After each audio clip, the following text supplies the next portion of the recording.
Halo seluruh, selamat datang di channel gua. Karena konten di channel gua banyak, lu cek aja playlist di channel gua. Ada alur cerita film, cerita horor, tutorial, unboxing, mukbang, video nggak jelas. Dah lah, langsung aja tonton videonya. Tapi tong hilapnya, subscribe dulu. Yuk, gaskeun.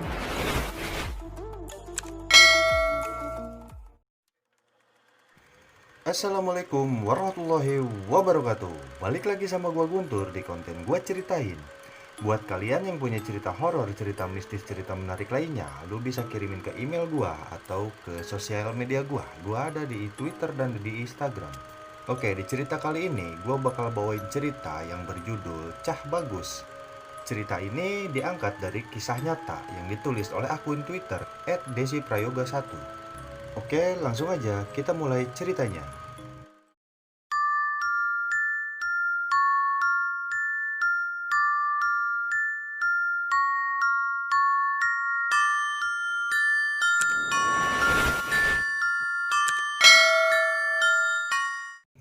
Cerita kali ini dikirim oleh seorang narasumber. Kita panggil saja beliau dengan nama Ibu Asti. Ibu Asti ini dari Semarang, Jawa Tengah.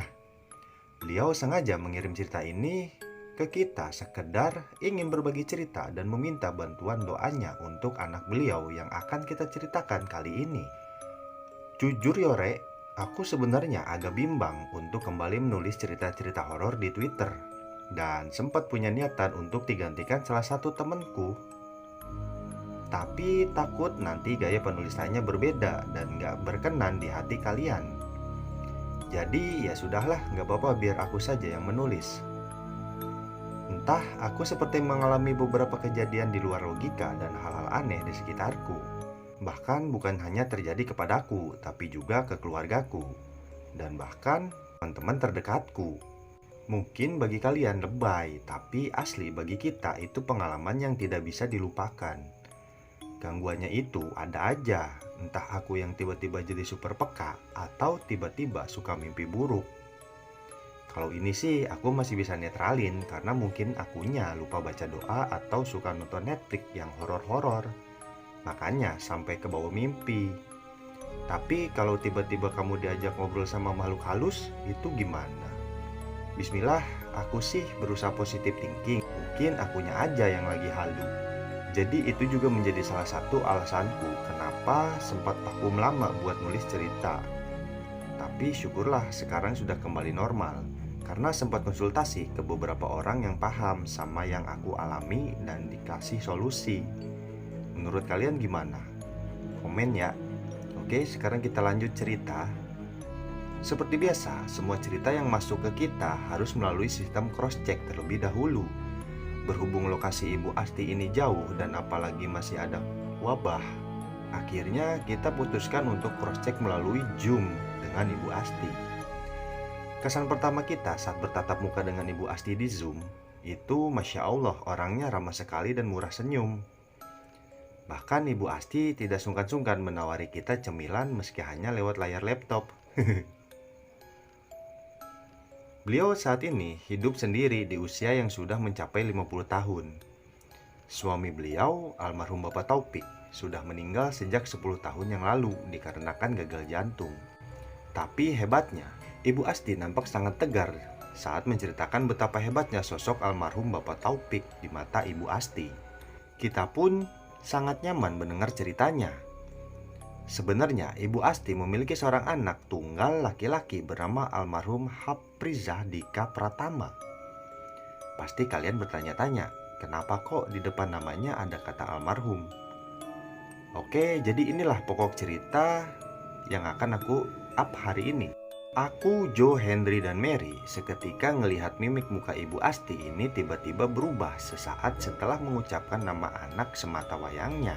Kita sempat tanya, tapi Ibu Asti selalu menjawab dengan kalimat, "Nggak apa-apa kondo, Ibu nggak kenapa-napa kok." Ya sudah, mungkin Ibu Asti perlu waktu untuk mulai bercerita. Kita mulai melihat ekspresi muram dan sedih di wajah Ibu Asti setiap kali menyebutkan nama anaknya. Kita panggil saja nama anak Ibu Asti dengan nama Priza, karena memang begitu nama panggilannya. Almarhum Mas Priza ini sudah meninggal sejak tahun 2016 silam. almarhum Mas Priza meninggal dengan cara gantung diri di rumah lamanya. Mas Priza meninggal di usia yang ke-26 tahun. Menurut penuturan Ibu Asti, alasan Mas Priza memutuskan untuk bunuh diri adalah bullying. FYI, Mas Priza ini memiliki jari tengah sebelah kiri yang tidak lengkap. Maka dari itu, sejak kecil Mas Priza selalu diejek dengan anak-anak sekitar rumahnya. Bahkan, parahnya sampai ibu-ibunya juga ikut membuli. Entah apa yang ada di pikiran mereka sampai setega itu kepada Mas Priza. Bahkan Ibu Asti dan keluarga sampai harus pindah-pindah rumah berkali-kali. Ibu Asti dan almarhum suaminya melakukan hal tersebut untuk mencarikan lingkungan yang positif demi pertumbuhan mental Mas Priza. Sayangnya dimanapun mereka pindah rumah, ejekan demi ejekan masih terus diterima sama Mas Priza. Jujur kita seketika melau pas dengar cerita part itu. Sampai pada akhirnya mereka memutuskan untuk tinggal di Semarang karena terbatasnya biaya. Pada saat itu berbarengan dengan menurunnya kesehatan almarhum Pak Topik. Jadi mau tidak mau sisa uang pensiun Pak Taufik lebih diutamakan untuk rumah sakit. Mau tidak mau juga Mas Priza menahan dirinya. Mas Priza memilih hanya mengurung dirinya di kamar dan menjauhi lingkungan luar.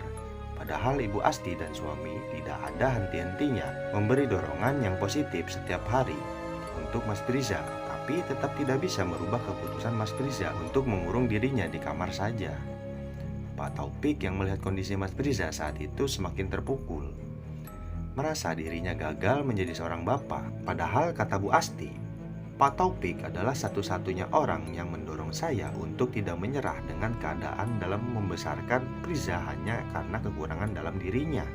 By the way, Mas Priza memang sudah terlahir dengan kondisi cacat di jari tangan kirinya, yang membuat tidak memiliki 3 jari, yaitu jari telunjuk, jari tengah, dan jari manis. Sebenarnya Mas Priza ini anak periang, tapi sejak menerima bullying, dia jadi sangat-sangat bertolak belakang dengan sifat aslinya. Semakin lama kondisi Pak Taufik semakin melemah, dan dari situlah awal pemicu besarnya keinginan bunuh diri Mas Priza. Sampai pada akhirnya Pak Taufik pun menghembuskan napas terakhirnya di rumah sakit, dan hari itu menjadi hari terburuk dalam hidup Bu Asti dan Mas Priza. Bu Asti sempat berharap waktu itu dengan sepeninggalnya Pak Taufik, orang-orang berhenti membuli Mas Priza dan lebih menaruh simpati padanya. Ternyata ekspektasi Bu Asti tidak sesuai dengan kenyataan. Hinaan itu masih dengan lantang terdengar di telinga Mas Priza. Bahkan sesekali Bu Asti memarahi orang-orang yang menghina anaknya secara terang-terangan. Epiknya sampai suatu hari beredar kabar bahwa ada kata-kata yang tidak mengenakan di telinga. Ada seorang ibu-ibu berteriak di luar rumah Bu Asti dengan berkata yang sangat tidak menyenangkan. Ibu-ibu itu berteriak, "Priza sudah tidak boleh tinggal di sini. Dia itu membawa sial sampai bapaknya sendiri jadi korban. Kalau dia nggak pergi, besok siapa lagi korbannya?" Mendengar perkataan itu, Ibu Asti keluar rumah dan langsung membentak ibu-ibu itu. "Anakku tidak seperti yang kamu bicarakan. Mohon maaf kalau mau buat gosip. Disaring dulu mbak, aku ibunya tidak terima." Tiba-tiba dari arah dalam ada suara teriakan yang super kencang, sampai menghentikan perdebatan yang sedang terjadi di luar rumah Bu Asti. Tapi Ibu Asti tahu suara siapa itu. Ya, itu suara Mas Priza. Bu Asti langsung lari masuk ke dalam rumah dan menuju ke kamar Mas Priza. Sayangnya pintunya terkunci dari dalam. Ibu Asti kembali keluar untuk mencari pertolongan karena dia khawatir dengan kondisi anaknya. Tapi tidak ada satu orang pun yang enggan menolong Ibu Asti saat itu. Semua orang enggan berdekatan dengan Mas Priza, sampai ada satu orang yang biasa menjadi imam di musola dekat rumah Ibu Asti menawarkan diri untuk membantu. Tanpa pikir panjang, Ibu Asti mengizinkan orang itu masuk ke dalam rumah. Orang itu berusaha mendobrak pintu sekuat tenaga, tapi hasilnya nihil. Orang itu mencoba menelpon kenalannya yang kebetulan adalah tukang kunci. Mungkin bisa membantu, dan alhamdulillahnya kenalan orang itu bersedia datang membantu. Mereka menunggu kurang lebih 35 menitan. Orang itu sampai dan Ibu Asti tidak ada henti-hentinya berteriak dari luar kamar Mas Priza. "Le, Cak Bagus, jangan aneh-aneh ya nak, ingat ibu." Yang ibu punya hanya kamu. Sabar ya. Cepat dibukakan pintunya. Masa kamu gak kasihan sama ibu? Tapi sayangnya masih belum membuahkan respon dari Mas Priza. Tukang kunci itu tetap terus berupaya membuka pintu tersebut. Setelah cukup lama, akhirnya pintu itu terbuka. Tapi sayangnya, Bu Asti melihat Mas Priza sedang kejang dengan mulut berbusa. Melihat hal itu, Bu Asti meminta tolong agar anaknya segera dibawa ke rumah sakit. Dan alhamdulillahnya Mas Priza masih selamat. Itu adalah percobaan bunuh diri Mas Priza yang pertama. Setelah menjalani rawat inap 3 hari di rumah sakit, Mas Priza sudah boleh pulang. Pulanglah mereka ke rumah. Baru juga turun dari taksi, masih aja ada tetangga yang julid dengan bilang, "Oh, masih hidup toh rupanya."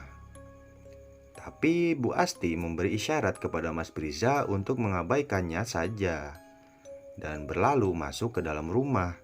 Kita melihat di mata Ibu Asti seperti ada genangan air mata saat bercerita. Lalu aku pun spontan bertanya, "Ibu gak apa-apa? Kalau ibu perlu waktu, kita bisa tunda ceritanya, karena kita juga berusaha memahami perasaan ibu. Pasti ini cerita yang sangat berat buat ibu." Tapi Ibu Asti lagi-lagi berkata, "Gak apa-apa, Ndok. Ibu gak apa-apa. Kita lanjut saja ceritanya ya." Kita pun mengangguk pertanda mengiyakan. Cerita pun dilanjutkan. Kali ini Ibu Asti langsung mempercepat ceritanya. Di saat kejadian percobaan bunuh diri Mas Priza yang kedua, Ibu Asti menuturkan saat itu pagi hari Mas Priza sarapan di meja makan dan Bu Asti pergi ke pasar untuk berbelanja. Bu Asti sudah berpesan sama Mas Priza untuk tidak berbuat aneh-aneh selama Bu Asti tidak di rumah dan jangan mendengarkan kata-kata jahat dari luar. Jika mendengar ada orang jahat, segera pasang earphone di telinga dan mengabaikannya. Tapi entah gimana ceritanya, Ibu Asti juga tidak paham karena sedang di luar rumah. Tiba-tiba saja saat Bu Asti pulang, sudah melihat pintu rumahnya sudah terbuka dan kaca pintunya pecah. Bu Asti segera masuk ke dalam rumah. Lalu Bu Asti menemukan sebuah batu dan kertas bertuliskan Matio, yang artinya kurang lebih untuk menyuruh seseorang meninggal.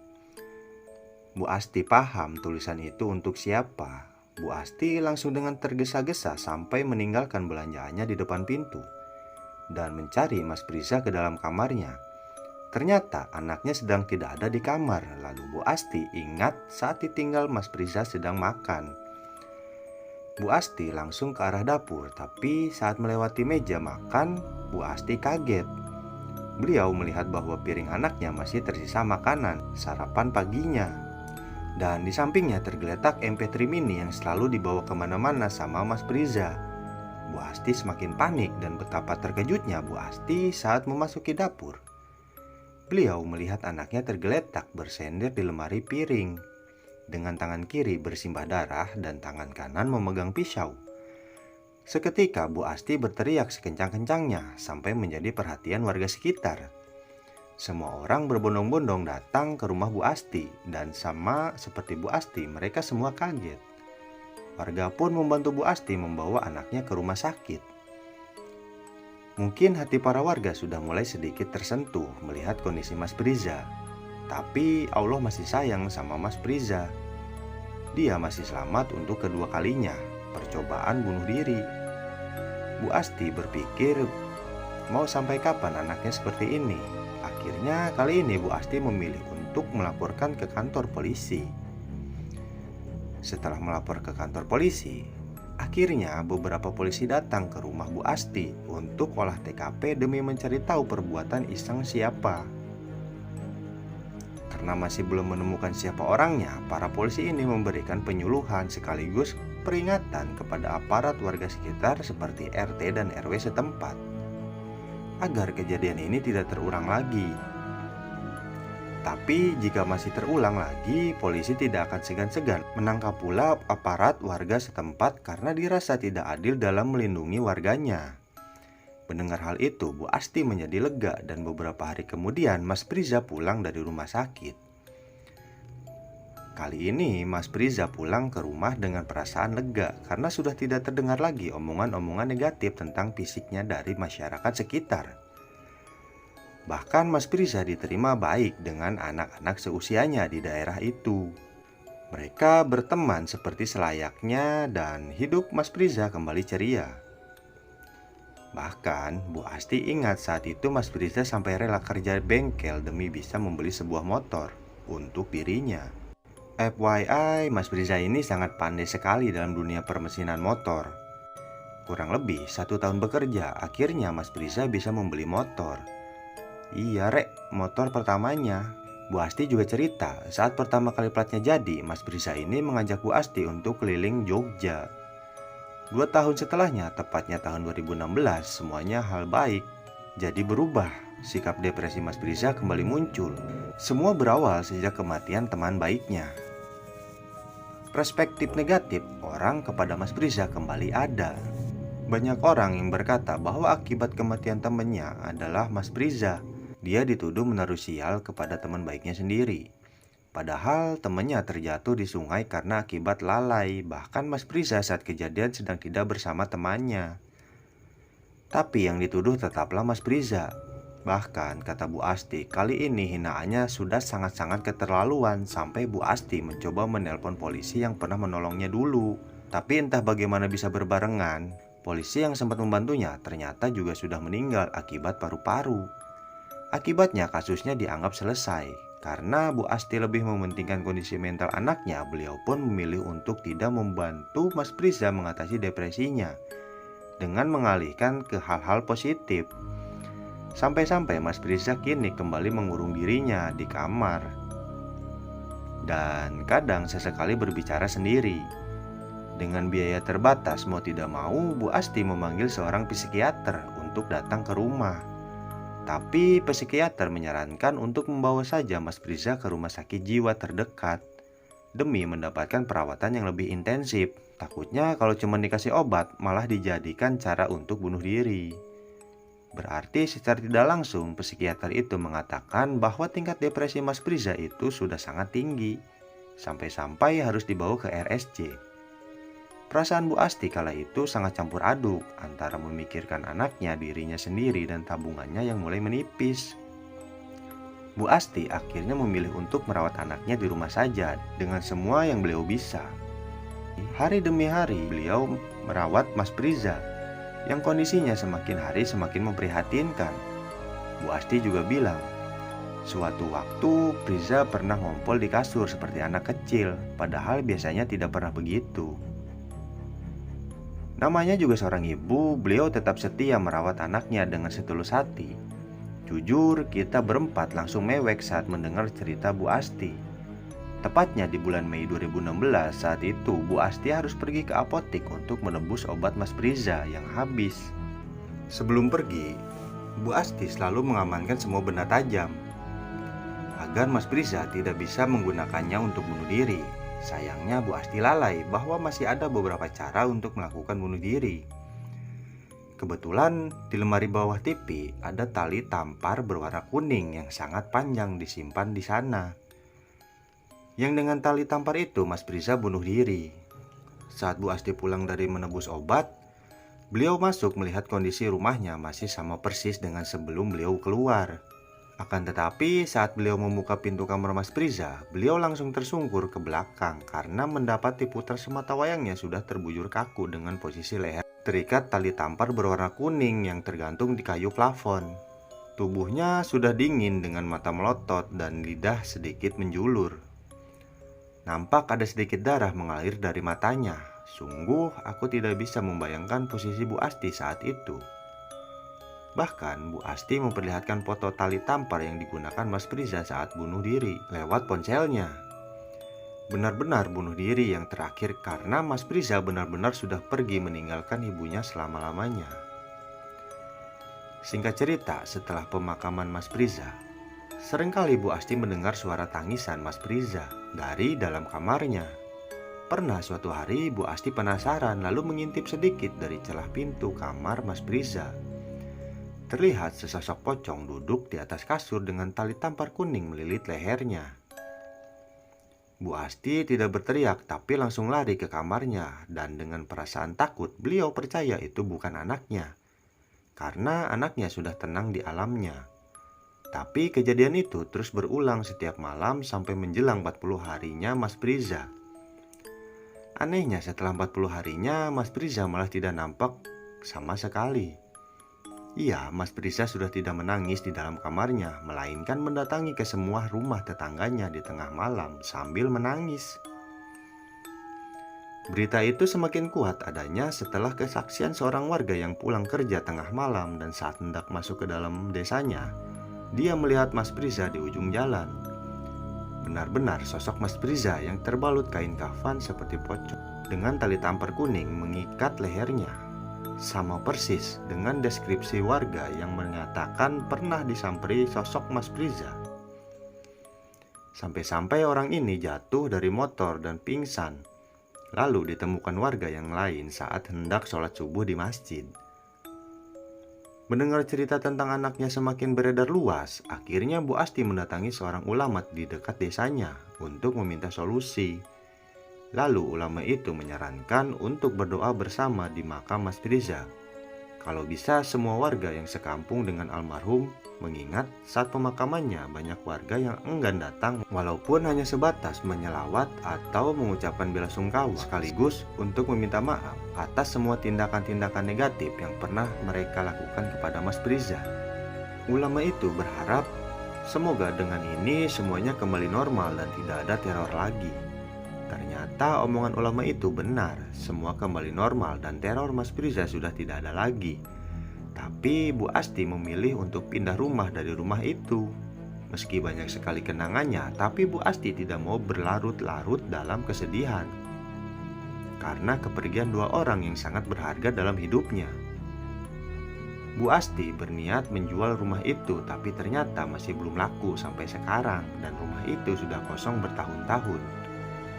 Sesekali Bu Asti datang bersama saudaranya untuk bersih-bersih.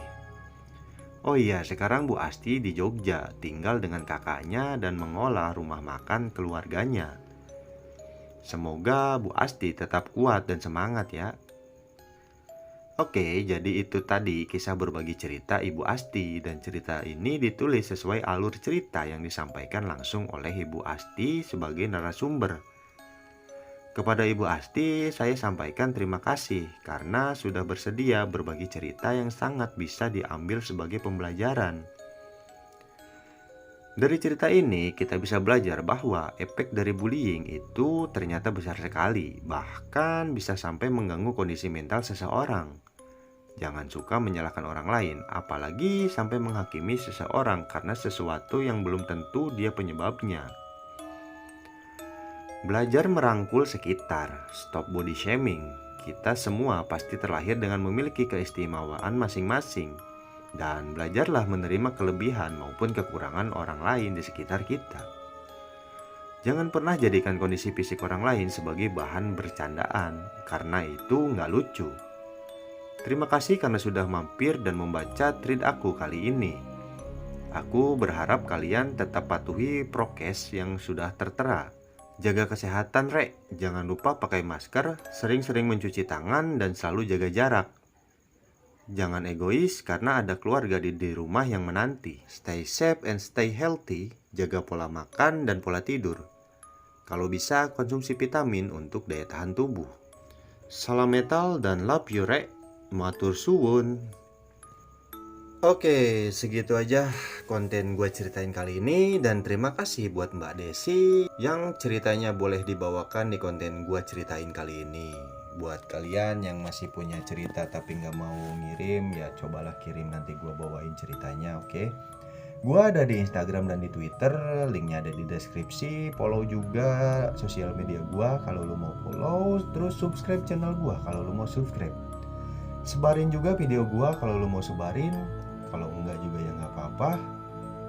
Terima kasih udah mendengarin sampai akhir. Tetap jaga kesehatan, jangan lupa makan biar nggak lemes, dan jangan lupa napas biar nggak mati. Oke, see you on the next video. Assalamualaikum warahmatullahi wabarakatuh.